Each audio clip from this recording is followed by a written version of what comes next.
యేసు ప్రభుది మాట్లాడాము. యేసు ప్రభు ఎవరైనా యూదా గోత్రపు సింహం అన్నాడు అనుకున్నాం. అంటే యూదా గోత్రం వాడని పిలవాలంటే యూదా యొక్క రక్తం వినాలో కలవాలిగా. అదే కదా, కరెక్ట్. ఎట్లయితాడు? రక్తం లేకపోతే, రక్త సంబంధం కాకపోతే గోత్రం ఎలా వస్తుంది? నీ యాన్సిస్టర్ సిస్టమ్ ఎలా వస్తుంది? నీ వంశావళి ఎట్లా వస్తుంది?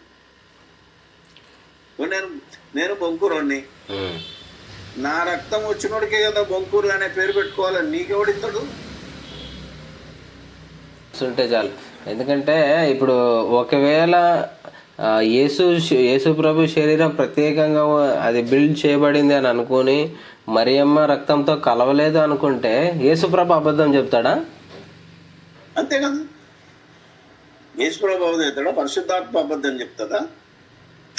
ఆయనే రాసిచ్చింది కదా బైబిల్లో, ఇది యూదా గోత్రపు సింహం అని. వంశావళి రాసినప్పుడు మత్తయి సొంతంగా రాయలేదుగా, ఊహించి రాయలేదు. పరిశుద్ధాత్మ ప్రేరణతో రాశాడు కదా. అవును. మరి ఆయన గోత్రంలోంచి రాలేదంటే శరీరం రాలేకపోతే ఆత్మ లేదు. ఆత్మ ఎట్లాగో దేవుని దగ్గర వచ్చింది కాబట్టి దేవుని కుమారుడు అనమన్నాడు. మనిషి అయినా రక్త మాంసంలోతో ఉన్నాడు కనుక మనిషి అనబడ్డాడు. ఆత్మ దేవుని నుంచి సరాసరి వచ్చింది కనుక దేవుని కుమారుడు అనబడ్డాడు. ఎందుకంటే తండ్రి నుంచే వచ్చేదే మనకు వారసత్వం. సో ఎలాగో ఈ వారసత్వం గురించి మాట్లాడుతున్నారు కాబట్టి మరలా అదే ప్రశ్న అడుగుతున్నానన్న. ఇప్పుడు ఆదాము హవ్వలు పాపం చేయకుండా ఉన్నారు అంటే పండు తినక మునుపు వాళ్ళంతా పరిశుద్ధులు, యథార్థవంతులు. అయితే ఇప్పుడు వాళ్ళు ఎలాగైతే పాపం లేకుండా ఉన్నా కూడా శోధింపబడ్డారో యేసు ప్రభు కూడా అలా శోధింపబడ్డారు. అయితే యేసు ప్రభు పాపాన్ని స్వీకరించలేదు, వాళ్ళు స్వీకరించారు. అంతే తేడా, కానీ పాప స్వభావము యేసు ప్రభువులో లేదు అనేది. స్వీకరించడం అనే భాష కంటే పాపానికి లోబడలేదు.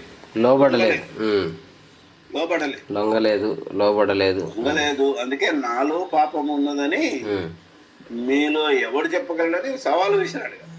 అంటే ఇంకొక మాట చెప్తున్నాను, మామూలుగా ధర్మశాస్త్రం చేత ఇంతవరకు ఎవడు నీతిమంతుడు కాలేదని రాశాడు. కానీ ధర్మశాస్త్రాన్ని నెరవేర్చినోడు నీతిమంతుడు అయ్యాడు కాబట్టి ఆ రోజు ఈ నీతిమంతుని జోలికి వెళ్ళొద్దాడు. అంటే ధర్మశాస్త్ర క్రియల వల్ల ఆయన నీతిమంతుడు అయ్యాడు. With evidence. అవునా కదా? లేకపోతే ఎట్లయితే అంటే తను ఏదైతే దేవుడు చెప్పాడో ఆజ్ఞలన్నిటిని పాటించాడు. ఒక ఉపవాసం ఉందనుకో, ఉపవాసం చేత్తలేవు నువ్వు లేవు అన్నాడు. కానీ యూదులకి ఆ బయట ఉపవాసం కనబడింది, కానీ ఆయన చేసిన ఉపవాసం యెషయా గ్రంథం 58లో ఉన్న ఉపవాసం చేశాడు. అది దేవునికి ఇష్టమైన ఉపవాసం చేశాడు. ఈ పిచ్చోళ్ళకి తెలియదు. అదే కదా, అంటే అప్పటికే ఏది అసలైన ఉపవాసం అని దేవుడు చెప్పినా వీళ్ళ మనోనేత్రాలకి అది కనపడలేదు. అలాగే ఆదాములో నుంచి ఇచ్చిన రక్తమే ఆదాం పడిపోయాడు, యేసుప్రభు పడలేదు స్టార్టింగ్ వరకు. కానీ మనం ఇంతకుముందు మాట్లాడినట్టు మరణం దగ్గరకు వచ్చేసరికి నా శరీరము మరణముకు భయపడుతుందని చెంటలు గారి ఒక క్షణంలో ఏమైపోయాడంటే, తండ్రి గిన్నె నా యొద్ద నుండి చాలు, పాప స్వభావం ఆ శరీరంలో ఉన్నది. ఆ క్షణంలో పాపం ఆయన డామినేట్ చేసింది. అర్థమైందా? కానీ వెంటనే ఏమన్నాడు, నీ చిత్తం, ఇమీడియట్ సరెండర్ అయిపోయాడు. అంతటి బలహీనతను చూసి అప్పుడు దేవుడు ఒక దూతను పంపి ఆయనకు పరిచారం చేశాడని. అంటే మామూలు మానవుడే, మామూలు రక్తంలో వచ్చిన వాడే తప్ప సూపర్ బాడీ తెచ్చుకోలేదు, సూపర్ రక్తం తెచ్చుకోలేదు.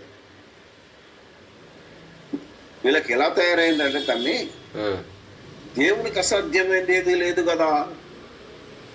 మరి రాళ్ళలో నుంచి పుట్టిస్తాడు కదా, మరి రాళ్ళ నుంచే పుట్టియాలండే. అమ్మ గర్భం ఎందుకు, 9 నెలలు ఎందుకు, రక్త మాంసాలు ఎందుకు? ఎందుకంటే దేవుడు అబద్ధం ఆడాడు కదా. యూదా గోత్రంలో నుంచి రావాలి అనుకున్నాడు, అందులోంచి తీసుకొచ్చాడు రక్త మాంసాలు. మోషే ప్రవచనం నెరవేరాలి కదా. అవంటి ప్రవక్త మీ సహోదరులోంచి మీ కొరకు పుట్టించారని అందులో నుంచి వచ్చాడు, గోత్రం నుంచి.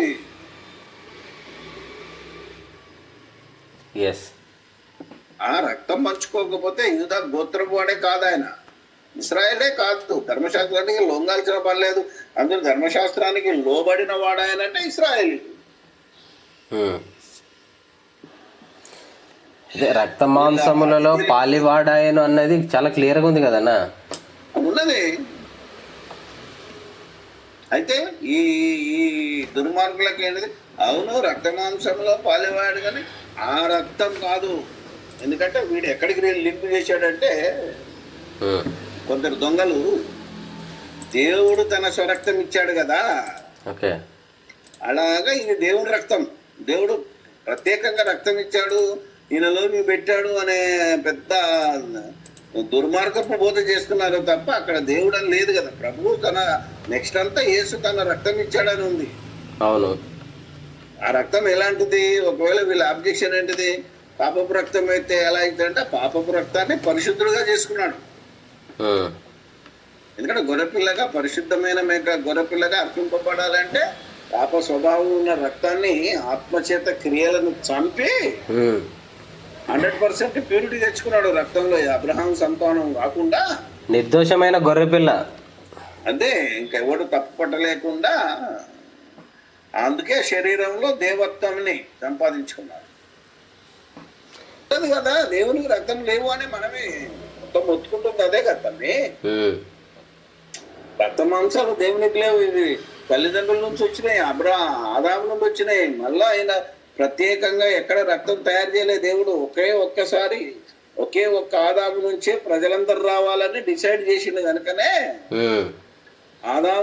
ఆదాముకి ఇచ్చిన రక్తం ఏదైతే ఉందో అది దేవుడే. రక్త మాంసం కూడా ఈ లోకం నుంచే తీశాడు కదా, మట్టిలోంచే తీశాడు జీవం. మరి ఇప్పుడు ఆదాము చేసిన తర్వాత అవ్వను ఎక్కడి నుంచి తేయాలా? సపరేట్ గా బొమ్మ చేసి చేయాలి కదా. ఆదాము నుంచే ఒక ఎముకను తీసుకున్నాడు అంటే ఎముకలో సైంటిఫికల్ గా మీకు ఏం తెలుస్తుంది?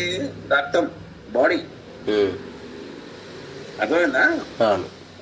ఆ రక్తం తయారయ్యేది మన ఎముకలోని మూలుగే కదా. అక్కడి నుంచి తయారవుతుంది కనుక అవ్వకు కూడా ఆ రక్తాన్ని పంచాడు. ఇప్పుడు అవ్వ నుంచి మనకు కూడా వచ్చిన ఏదైతే అండంలో ఉన్నాయో అందులో ఈ జీవము ఇవన్నీ ఉన్నాయి కనుకనే రక్తం పంచుకొని పుడుతున్నాం మనం.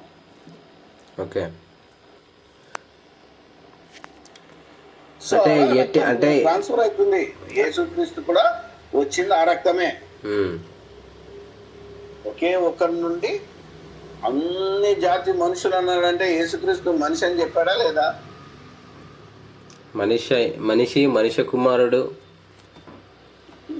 అల్టిమేట్ గా దేవుని కుమారుడు. కానీ మనిషి అని చెప్పాడు అంతే. దేవునికి నరునికి నరుడు అని చెప్పాడు. మీరు ఏంటది రోమపత్రిక 5లోకి వెళ్తే ఒక మనిషిని ద్వారానే అంటాడు. అది చాలా క్లియర్ స్టేట్మెంట్ అన్నది. నరుడు అనేది కూడా తిమోతి పత్రికలో చెప్పాడు కదా క్లియర్ గా. రాజు నువ్వు నమ్మమంటే నేనేం చేయలేను. ఊహించుకొని దేవుడు